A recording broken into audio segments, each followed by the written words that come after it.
Praise the lord. రెండు చేతులు పైకెత్తి ఒకసారి మనం స్తోత్రం చెప్దాం. హల్లెలూయా. దేవుని యొక్క ఘనమైన నామానికి మహిమ కలుగును గాక. ఈ రాత్రి మరొక చక్కటి సమయాన్ని దేవుడు మనకిచ్చి మనలను ఆయన సన్నిధిలో కూర్చుండబెట్టి ఈ విధంగా మనము ప్రభుని ఆరాధన చేయడానికి లేక దేవుని స్తుతించడానికి దేవుని సహాయము దేవుడు మనకి ఇచ్చినందుకు మనమందరం ఆయన సన్నిధిలో కృతజ్ఞులమై ఆయన్ని మనం ఘనపరచాలి, ఆయన్ను ఆరాధన చేయాలి. అయితే ఇంతవరకు కూడా పాటల ద్వారా ఆరాధన చేయడానికి దేవుడు కృప చూపారు. ప్రియమైన దేవుని బిడ్డలారా, ఈరోజు ఆయన సన్నిధిలో దేవుడిచ్చేటువంటి చక్కటి వర్తమానం మనం వినడానికి ఇష్టపడదాం. ఎందుకంటే ఆయన మాటలు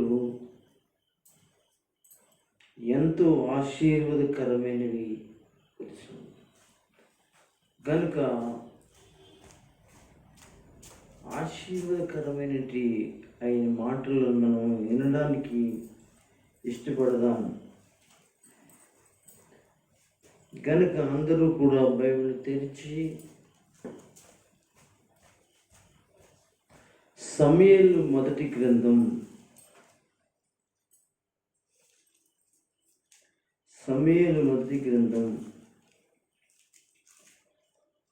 26వ అధ్యాయము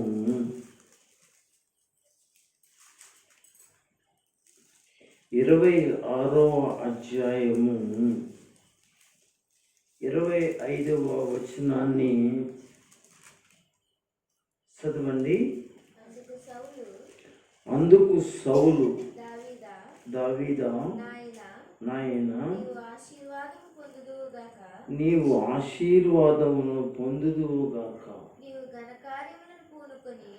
నీవు ఘనకార్యములను పూనుకుని విజయము నందుదువుగాక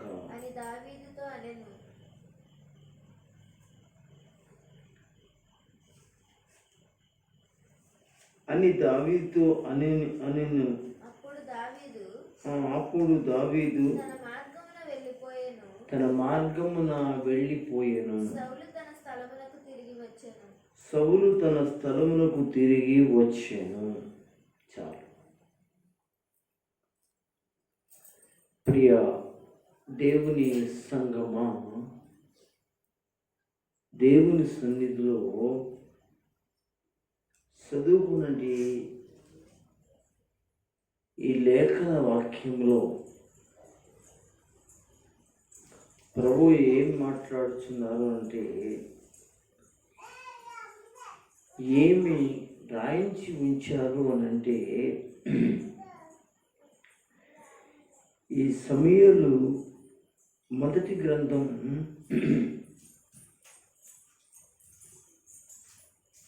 26వ అధ్యాయము 25 వచనంలో సౌలు దావీదుని ఆశీర్వదిస్తూ ఉన్నటువంటి విషయాన్ని ఇక్కడ మనం చూస్తాం.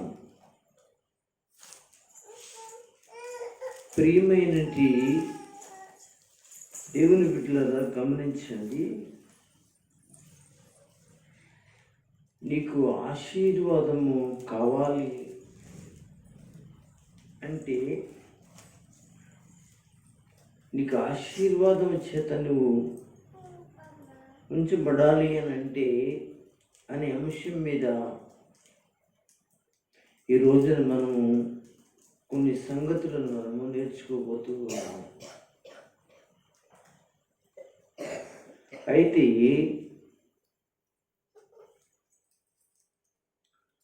సౌలు దావీదుని ఆశీర్వదిస్తూ ఉన్నట్లుగా మనం చూస్తాం.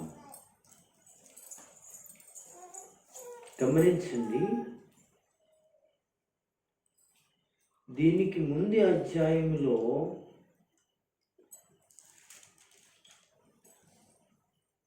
లేక ఈ సమూయేలు గ్రంథంలో దీనికి ముందు అధ్యాయాల్లో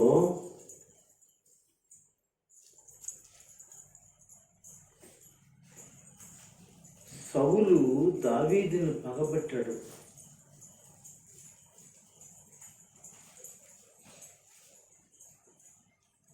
అయితే ఈ సౌలు ఎందుకు పగబట్టాడు అంటే, దావీదు ఏవైనా తప్పు చేశాడా? సౌలు పట్ల ఏవైనా అపార్థంగా ప్రవర్తించాడా?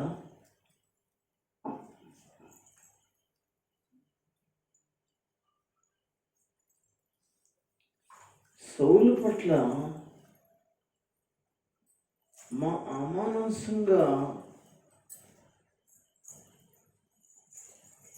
ప్రవర్తన కలిగి ఉన్నాడా అని ఆలోచన చేస్తే దావీదు ఎప్పుడు కూడా సౌలుకు విధేయుడిగానే ఉన్నాడే తప్ప ఎప్పుడు కూడా విరోధంగా లేడు.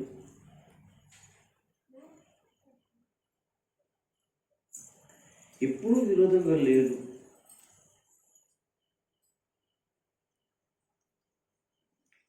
అసలు దావీదు మొదటి నుంచి కూడా చాలా విధేయత కలిగిన వాడిగా సౌలు ఎదుట కనిపించాడు. కానీ తన విధేయత, తన మంచితనం ఏం జరిగింది అంటే, ఆ ఇశ్రాయేలీయుల మధ్య ఒక దీవెనకరమైన వ్యక్తిగా అతడు ఎదిగాడు.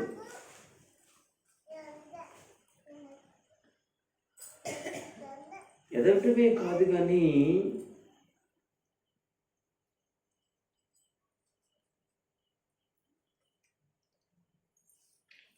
దావీదు సౌలు ఎదుటను ఇశ్రాయేలు ఎదుట ఒక యోధుడిగా కీర్తించబడ్డాడు.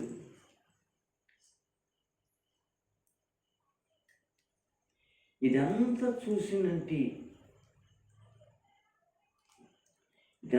చూసినంటి సౌలుకి దావీదు మీద ఏం కలిగిందంటే విరోధ భావం కలిగింది. అక్కడి నుంచి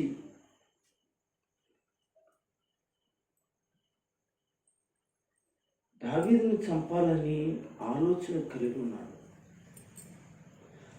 తనంతట తానే తన కూతురునిచ్చి పెళ్లి చేస్తాను, రాజ్యాన్ని ఇస్తాను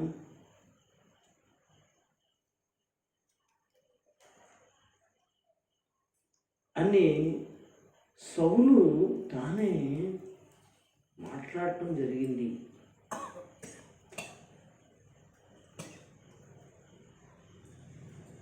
అతడు ఎప్పుడు కూడా సౌలు అనే రాజు యొక్క అల్లుడు కావాలని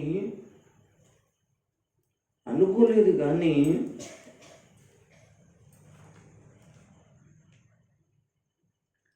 అతడు ఎప్పుడు కూడా ఆ విధమైన ఆలోచన కలిగిన వాడిగా లేడని బైబిల్లో మనం చదువుకుంటాం. అయితే అతడు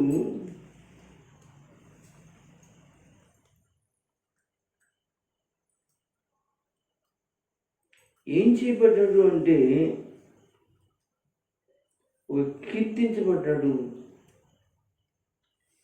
ఇది దావీదు జీవితంలో ఒక భయంకరమైన శోధన తెచ్చిపెట్టింది. అవును కదండి, ఒక వ్యక్తి కీర్తించబడినప్పుడు ఆ వ్యక్తికి నష్టమే వస్తుంది. లోకంలో మనం చూస్తే, లోకంలో మనం ఆలోచన చేస్తే, ఒక వ్యక్తి మంచిగా ఎదుగుతున్నాడంటే, ఒక వ్యక్తి మంచిగా జీవిస్తున్నాడంటే తన పట్ల చాలా తన వెనకాల విరోధభావమైన పరిస్థితులు ఏర్పడతాయి. అదే దావీదుకి కూడా జరిగింది. అందుకని అతన్ని చంపాలని చూశాడు. అంటే ఎందుకు చంపాలనుకున్నాడంటే రాజ్యము తన తర్వాత దావీదు అవుతుందనేది ఒక భయం కలిగి ఉన్నాడు. ఎందుకంటే దేవుని సంకల్పం దావీదు మీద ఉంది. దేవుని యొక్క సంకల్పం దావీదు రాజు మీద ఉంది. ఈ విషయం ఎవరో తెలుసుంటే యోనాతానికి తెలుసు. తన తండ్రి అయిన సౌలుకి కూడా తెలుసు. సౌలే కాకుండా సౌలు కుటుంబంలో తన కొడుకులందరికీ కూడా ఆ విషయం తెలుసు. యోనాతాను ఒకడే కాకుండా యోనాతానుతో కలిసి చాలామంది సౌలుకి పిల్లలు ఉన్నారు. వీళ్ళందరికీ తెలుసు.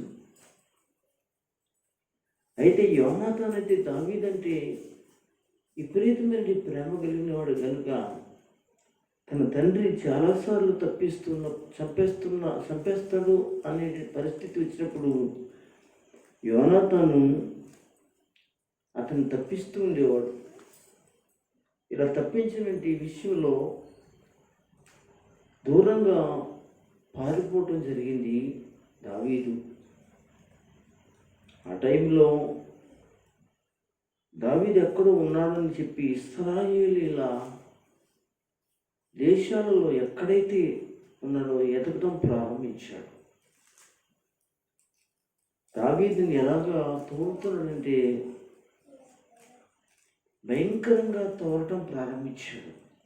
ఏ గృహంలో ఉన్నాడు, ఏ పట్టణంలో ఉన్నాడు, ఏ దేశంలో ఉన్నాడు, ఏ గ్రామంలో ఉన్నాడు అని గాలించి గాలించి గాలించి దావీదుని పట్టుకోవడం జరిగింది.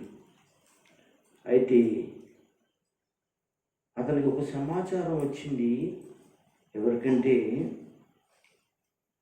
సౌలుకి పలాని యొక్క ఒక పర్వత గృహంలో దాక్కున్నాడని, అక్కడ ఉన్నాడని తెలిస్తే తన సైన్యాన్ని అంటబెట్టుకుని వెళ్ళటం ప్రారంభించాడు. ప్రియులారా, దయచేసి ఒక్క వాక్యాన్ని చదువుతాను. ఇందులో 22వ అధ్యాయం 1వ వచనం చదవండి. దావీదు అక్కడ నుండి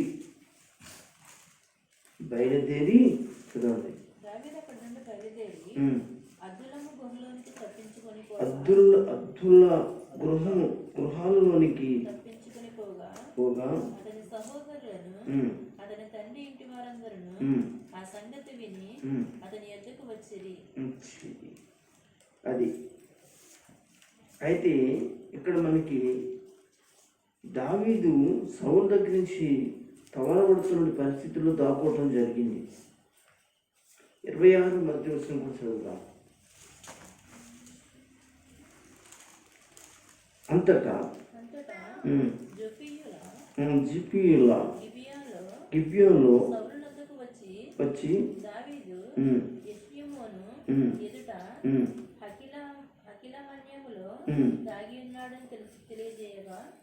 చాలండి.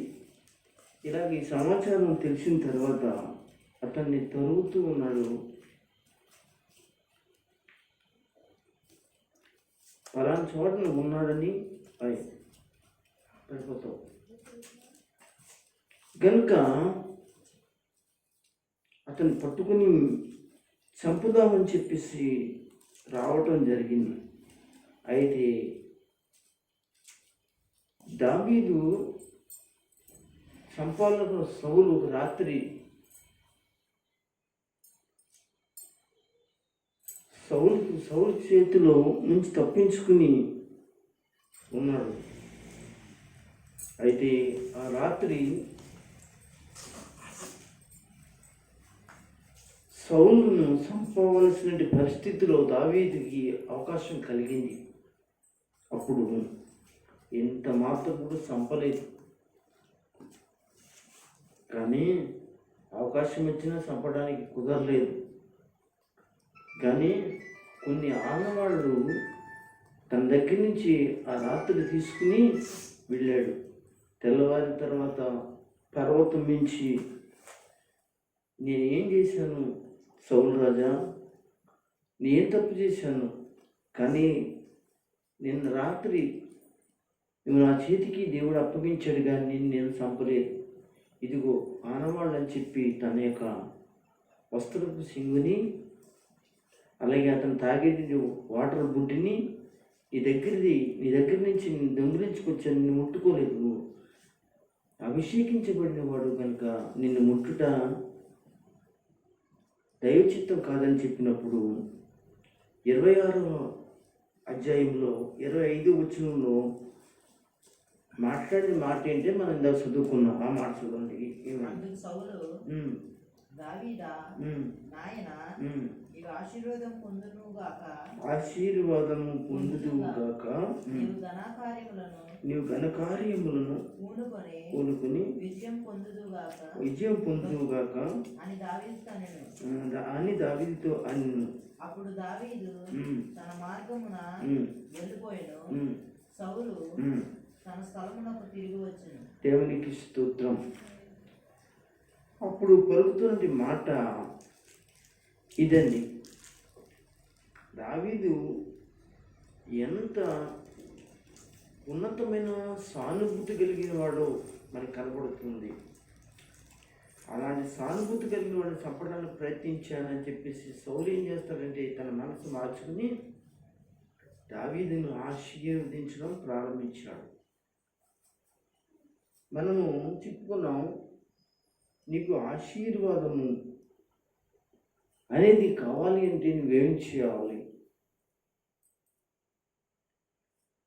ఆశీర్వాదము నువ్వు సంపాదించుకోవాలంటే నువ్వేం చేయాలి అనే అంశం మీద మనము మాట్లాడుకుంటున్నాం. ఆ నేపథ్యంలోనే సౌలు దావీదుని ఆశీర్వదిస్తున్నాడు అనే విషయాన్ని మనము చదువుకుని ఇప్పటి వరకు కూడా సౌలు పట్ల దావీదు చూపినటి గొప్ప అనురాగము, ప్రేమ, చివరికి సౌలు జీవితము మార్చబడి దావీదుని ఆశీర్వదిస్తూ ఉన్నట్లుగా చూస్తున్నాం. ప్రియమేంటి వాళ్ళారా, అలాగే దేవుడు కూడా మనల్ని ఆశీర్వదించాలి అంటే, ఆశీర్వాదకరంగా ఉండాలంటే మనం ఏం చేయాలి అనే విషయాలు ఈ రోజున మనము మాట్లాడుకోవడానికి ఇష్టపడదాం. బైబిల్ గ్రంథంలో హగ్గయి గ్రంథం తెరవండి.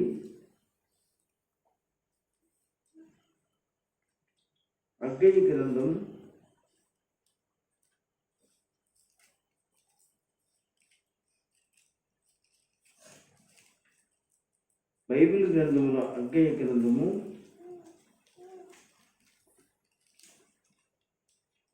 2వ అధ్యాయము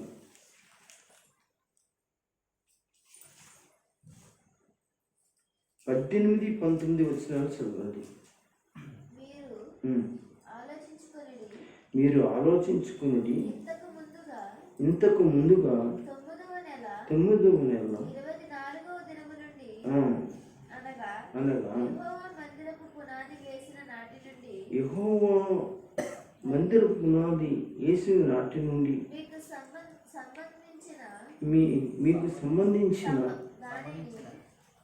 మీకు సంభవించిన దానిలో నుండి ఆలోచనలో నుండి మీకు సంబంధించిన ఆలోచించుకుని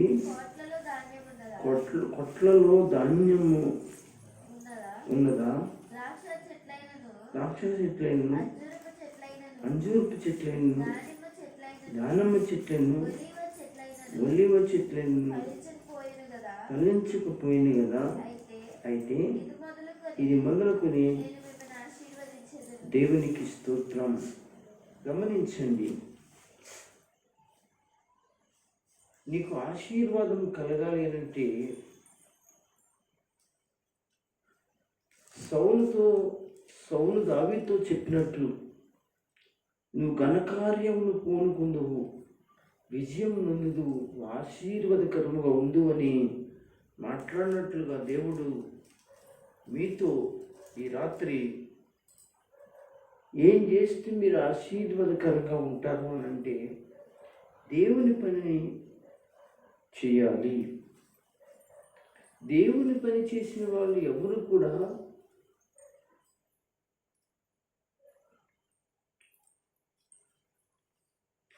సిగ్గుపడలేదు, కానీ ఆశీర్వాదకరంగా ఉన్నారు. ఇక్కడ ఈ యొక్క అగ్నేయ గ్రంథంలో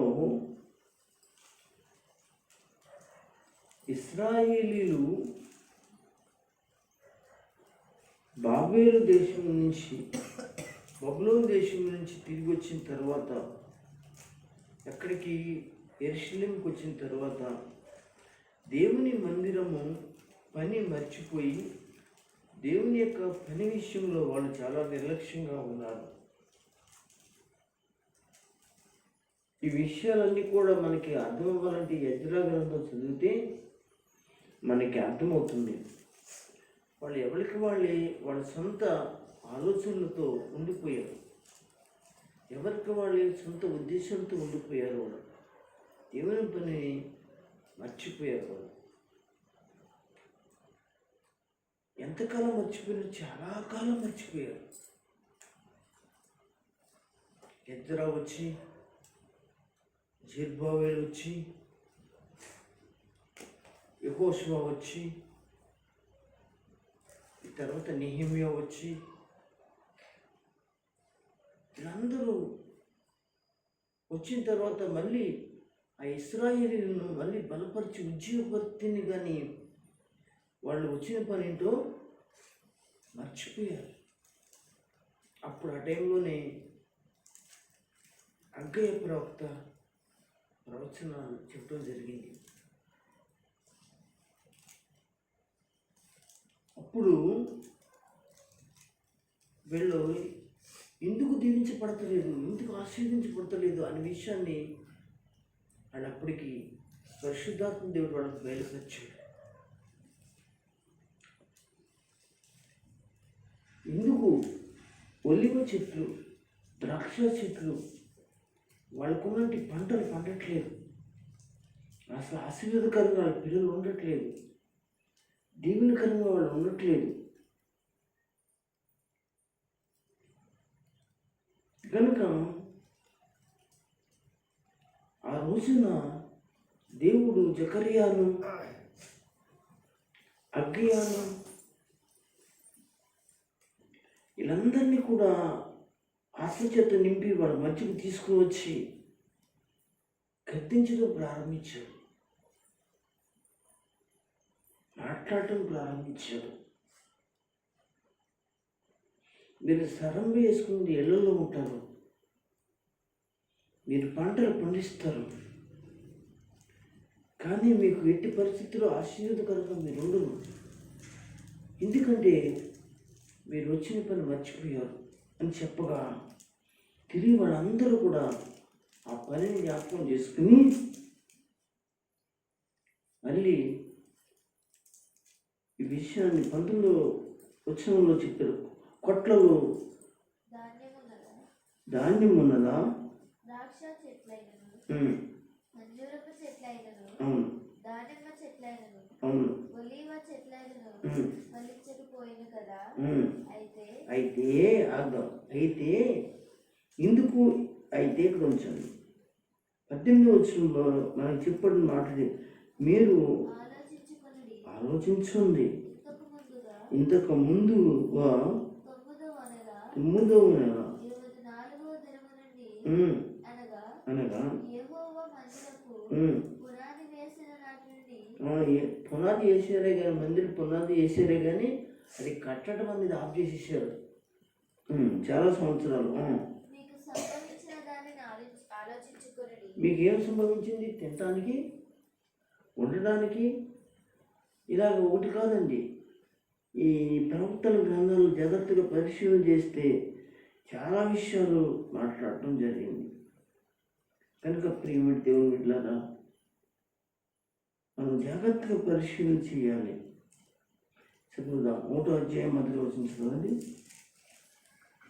రాజు అయిన దర్యావేషు ఏలుబడి దర్యావర్షి ఏలుబడియందు రెండవ సంవత్సరము 6వ నెల మొదటి దినమున ప్రవక్తయగు హగ్గాయి ద్వారా యూదా దేశము మీద అధికారి యూదా దేశం మీద అధికారి ఎవరతను?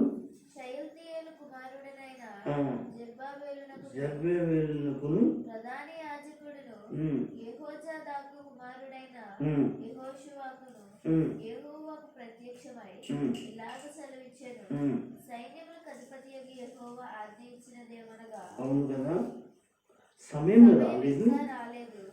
ఇంకా రాలేదు యెహోవా మందిరమును కట్టించుటకు సమయం ఇంకా రాలేదని అని చెప్పేసి వాళ్ళందరూ ఏం చేశారంటే చాలా సంవత్సరాలు మందిరం విషయంలో వాళ్ళు నిర్లక్ష్యంగా ఉన్నారు. అయితే దేవుని యొక్క వాక్కు రాగానే ఎందుకు మనం ఇలాంటి ఇబ్బందులు పడుతున్నాం, కష్టాలు పడుతున్నాం, మనం ఇక్కడికి వచ్చిన తర్వాత కూడా మనం ఎందుకు అంటున్నాం అంటే దేవుడు ఏమని పంపించాడు ఇక్కడికి. దర్యావేషు కాలంలో మొదటి అధ్యాయం మొదటి వచనంలో చెప్పారు, చదవక్కర్లేదు. ఎందుకు పంపించాడు, దేన్ని పంపించినా అక్కడ రాసి ఉంటుంది. కనుక మీరు ఏం చేస్తున్నారని చెప్పగానే వాళ్ళు తిరిగి ఏం చేశారో తెలుసండి, మళ్ళీ వాళ్ళు జ్ఞాపకం చేసుకుని వాళ్ళకి సంభవించిన పరిస్థితులు, కరువులు, ఇబ్బందులు, కష్టాలు అన్నీ జ్ఞాపకం చేసుకుని మరలా దేవుని పని మొదలు పెట్టడం జరిగింది. అప్పుడు మరలా దేవుడు ఏం చేశాడంటే వాళ్ళ ఇశ్రాయేలు దేశాన్ని మళ్ళీ దీవించడం, ఆశీర్వదించడం, వాళ్ళు మంచిగా ఉండటం ప్రారంభించడం, దేవుడు కృప చూపడం జరిగింది. దేవునికి స్తోత్రం. అంటే నీకు ఆశీర్వాదము అనేది కావాలి అంటే నీవు దేవుని పనిని ఏం చేయాలి, చేయటం మాత్రం మర్చిపోకూడదు. దేవుని పని మాత్రం చాలా అవసరం. ఆలోచించండి, దేవుని పనిని చేసేటువంటి విషయంలో నువ్వు జాగ్రత్తగా విసులుకోవాలి అంటూ మాట్లాడుతాను ఇక్కడ. అయితే ఇది మొదలుకుని నేనేం చేస్తాను, మిమ్మల్ని ఆశీర్వదిస్తాను. ఎందుకు ఆశీర్వదిస్తాను? తిరిగి మళ్ళా మీరు దేవుని పని ఏం చేయాలనుకున్నారు అని చెప్పి ఇశ్రాయేలీయులతో మాట్లాడుతూ ప్రారంభించాడు. నీకు ఆశీర్వాదం అనేది చూడండి, నీవు దేవుని పని విషయంలో మరి ఎట్టి పరిస్థితులు నిర్లక్ష్యం లేకుండా చక్కగా కొనసాగితే దేవుడు ఆశీర్వదిస్తాడు. రెండో మాట మనం చదువుకున్నాం, మత్తయి సువార్త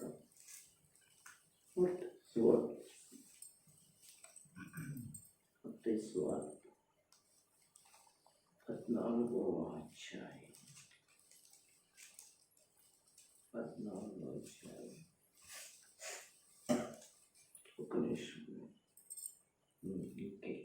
14వ అధ్యాయం 19వ వచనం చదవండి. పచ్చిక మీద కూర్చుండుడని జనులకు ఆజ్ఞాపించి 5 రొట్టెలను 2 చేపలను పట్టుకుని ఎత్తి ఆశీర్వదించి విరిచి దేవునికి మహిమ కలుగునుగాక. ఇక్కడ మనకి ఏం కనబడుతుందంటే దేవుని చేతిలో మనం ఉండాలి. ఎవరి చేతిలో ఉండాలి? దేవుని చేతిలో ఉండాలి. ఇక్కడ 5 రొట్టెలు 2 చేపలు కదా. ఇక్కడ ఒక వ్యక్తి చేతిలో ఉండవలసినవి దేవుని చేతిలోనికి వెళ్ళాయి. అంటే మనం ఆశీర్వాదకరంగా ఉండాలంటే దేవుని చేతిలో ఉండాలి, అప్పుడే మనం దీవించబడతాం. దేవుని చేతిలో లేకుండా మనం దీవించబడాలి అనుకుంటే అది జరగని పని, అది అవదు. దేవుని చేతిలో ఉండాలి. ఆయన ఊరికి ఆశీర్వాదాలు ఇవ్వడు.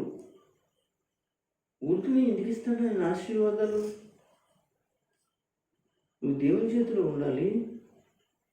దేవుడు అది చూసి నీకేం చేస్తాడంటే సహాయం చేస్తాడు. ఇక్కడ మనము ఈ 13వ వచనం నుంచి జాగ్రత్తగా మనం చదివితే యేసు ప్రభు వారు ఒక చోటకి ప్రవేశించారు. అక్కడికి జనులు అందరూ వచ్చారు. అది ఏకాంతమైన ప్రదేశము. ఆ ప్రాంతంలోనికి రావడం జరిగింది. అయితే అక్కడ రోగులను బాగు చేశాడు, కనికరించి సహాయం చేశాడు. అనేక మంది గ్రామాల నుంచి మరి అక్కడికి రావడం జరిగింది. ఆయన వాక్యం చెప్పేసిన తర్వాత వారికి భోజనం పెట్టాలని చూసినప్పుడు వారందరినీ కూడా కూర్చోబెట్టాడు. అయితే వాళ్ళకి పెట్టడానికి మాత్రం వాళ్ళ దగ్గర తినడానికి ఏమి లేవు. అప్పుడు ఎవరి దగ్గర ఉన్నాయని అడిగితే అందులో ఒక వ్యక్తి 5 రొట్టెల నుంచి చేపలు తీసుకువస్తే యేసు ప్రభు అది తన చేతిలో తీసుకున్నాడు. దేవునికి స్తోత్రం. దేవుడు నిన్ను తన చేతిలోకి తీసుకోవాలి, అప్పుడే నువ్వు దీవించబడతావు. నిజంగా గొప్ప విషయం ఏమిటి అంటే ఇక్కడ రాసిన మాట ఏంటంటే స్త్రీలు పిల్లలు కాక తిన్నవారు ఇంచుమించు 5,000 మంది పురుషులను రాసినట్లుగా అక్కడ కింద కనపడుతుంది. వారందరూ తిని తృప్తి పొందిన తర్వాత మిగిలిన ముక్కలు 12 గంపల నిండా ఎత్తిరి. దేవునికి స్తోత్రం. స్త్రీలను ఇక్కడ 12 గంపలు ఎత్తారు. ఇచ్చినవి 5 రొట్టెలు, 2 చేపలు. నా జీవితంలో కూడా దేవుని చేతిలోకి వెళ్తే ఎలా ఉంటుంది అని అంటే దేవుని బిడ్డలన్నా 12 గంపలుగా దేవుడు మనను ఉంచుతాడన్న విషయాన్ని దేవుడు జ్ఞాపకం చేస్తున్నాడు. మనము చిన్నపాటి స్థితిలో ఉన్నప్పుడు దేవుని చేతిలో మనం ఉన్నాం. అయితే దేవుని మహాకృపని ఏం చేసిందంటే ఉన్నతమైన స్థితిలో తీసుకుని వచ్చింది. గల కారణం దేవుని చేతిలో ఉండటం వల్ల. దేవుని చేతిలో ఉండటం వల్ల మనం గమనించాలి. అది స్త్రీలైనా పురుషులైనా యవనస్తులైనా ఎవరైనా కావచ్చు. దేవుని చేతిలో లేకుండా మన ఆశీర్వాదకరంగా ఉండాలని మనం ప్రయత్నం చేస్తే మన వల్ల అవ్వదని దేవుని వాక్యం మనకి మాట్లాడటం జరుగుతుంది పిల్లలారా. కనుక ఈ రాత్రి చెప్పే మాట ఏంటంటే నువ్వు ఎంతటి వాడవైనా, ఎంత తెలివితేటలు కలిగిన వాడైనా, ఎంత బలమున్నవాడైనా, ఎంత డబ్బున్నవాడవైనా దేవుని చేతిలో ఉంటేనే ఆశీర్వాదకరంగా ఉండగలిగిన వాడిగా ఉంటావు, ఉండగలిగిన దానిగా ఉంటావు. కనుక ప్రియమైన దేవుని బిడ్డలారా, ఈ రాత్రి ప్రభు చెప్తున్నటి సందేశాన్ని మనం పెడచుకొని పెట్టకుండా జాగ్రత్తగా వెసులుకోవాలి. ఎంతోమంది అండి దేవుని చేతులకు వచ్చి దీవించబడ్డారు. ఎంతోమంది అండి దేవుని చేతులు గొప్పవాళ్ళు అయ్యారు. చరిత్రలో వాళ్ళు చాలా గొప్ప వాళ్ళు అయ్యారు. గల కారణం ఏంటి అని వాళ్ళ గురించి చదివితే వాళ్ళ దేవుని చేతులు ఒక ఆయుధాలుగా ఉండి, దేవుని చేతులు పనివారిగా ఉండి, దేవుని చేతులు ఉండి వాళ్ళు ఏం చేశారంటే ఒక స్థితిలోనికి రాగలిగిన వారుగా ఉన్నారని దేవుని యొక్క లేఖనం తెలియజేస్తుంది. ఇంకా కొంచెం ముందుకు వెళ్దాం.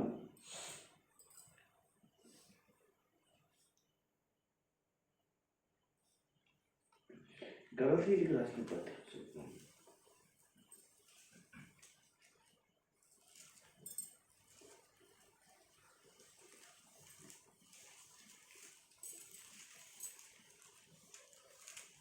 మూడో అధ్యాయం చూడండి.